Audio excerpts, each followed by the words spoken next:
Yeah. Congressman Jeff Van Drew is joining us now as well.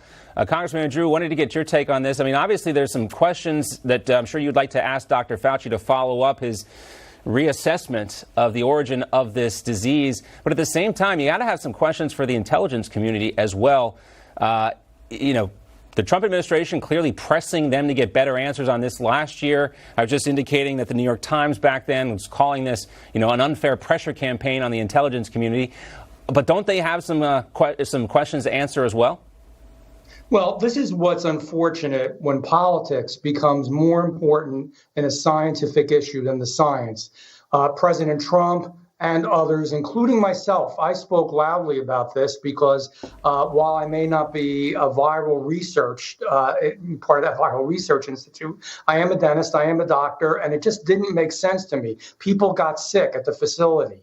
It was covered up at the facility. Why would you do that if it didn't come from there? Why did the World Health Organization not accurately, discuss what had happened and actually originally said that there was no problem due to China and that this was really nothing to worry about at all, which, God help us, fortunately, President Trump, stopped and called the point where he said, we cannot have people coming from, Wuhan and China over to the United States right now. And he did that early, and he was obviously called all kinds of names, as was I. They called it conspiracy theory and other things. Here's the bottom line.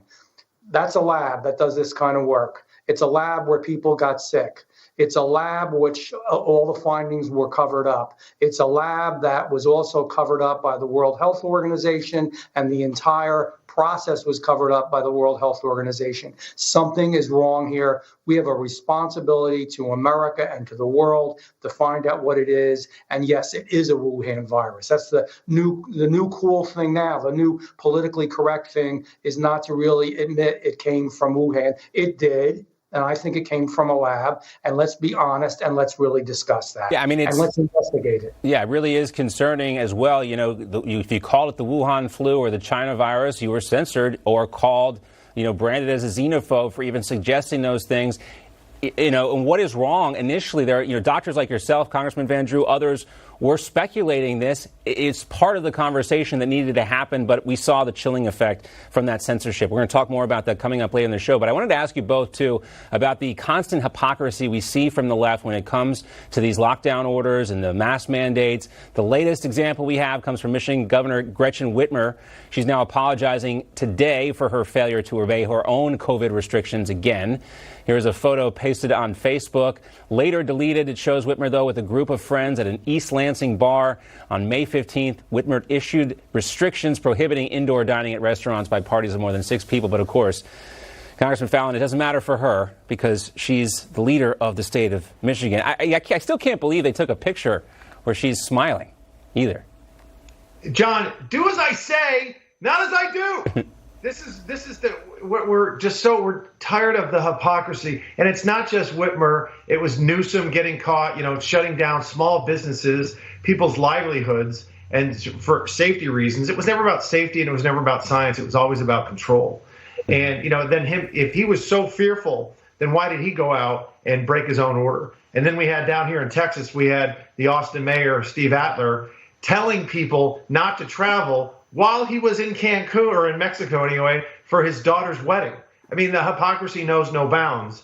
And we need to trust the American people to do the right thing and to use common sense. Yeah, well, she doesn't clearly trust people. And, you have to appreciate her apology for the irony here. Here's what she said in part: because we were all vaccinated, we didn't stop to think about it. I am human.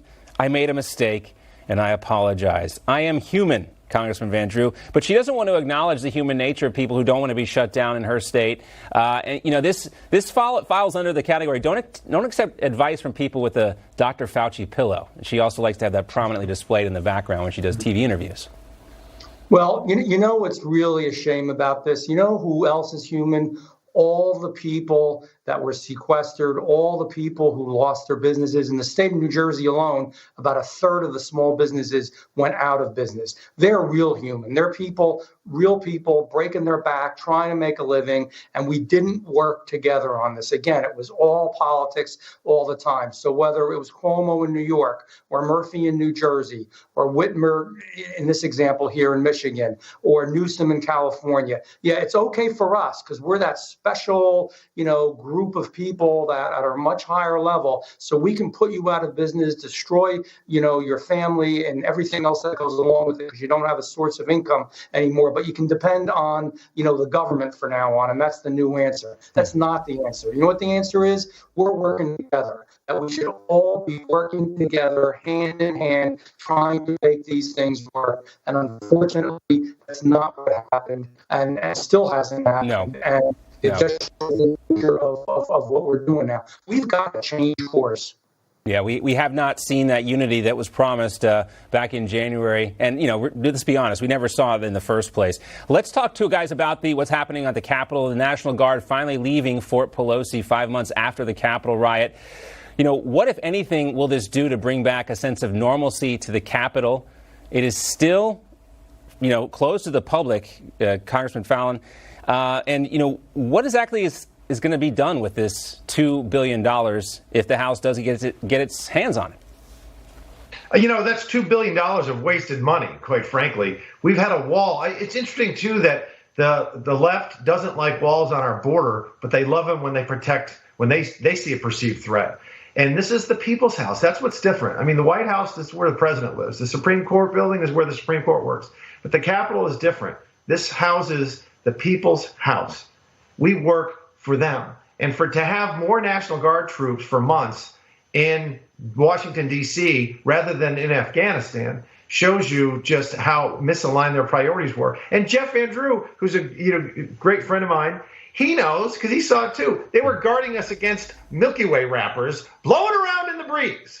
It was a colossal waste of money. I think $500 million on the National Guard troops, and now she wants to burn another $2 billion. It's time to say no more. Nancy, stop with your hypocrisy. Take off the mask when we're on the House floor so we can show a true example of leadership to show folks what it's going to look like after COVID.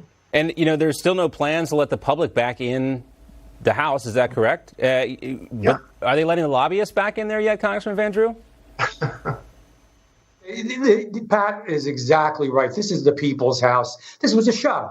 This was a show. There was no need for the near high number of the thousands of National Guard we had. They weren't even taken care of properly in many cases. They weren't fed properly. And you know what? We brought them over here, and mostly they stood around and didn't do anything. By the way, with their guns unloaded. Yep. So they were really targets. Nobody ever talks about that. Guns unloaded and safeties on. They never would have had time if something did happen, and that was a shame, and that came from directly from Washington, those orders. The bottom line, again, is it was about politics. Right. Let's try to make, folks look bad. So we're going to put razor wire and barbed wire and fences and troops up. It looked like an Eastern Bloc, in the old days, Eastern Bloc country that was occupied and literally was under communist control. I was ashamed of the way it looked. It wasn't necessary. We didn't have that problem that caused that to be necessary.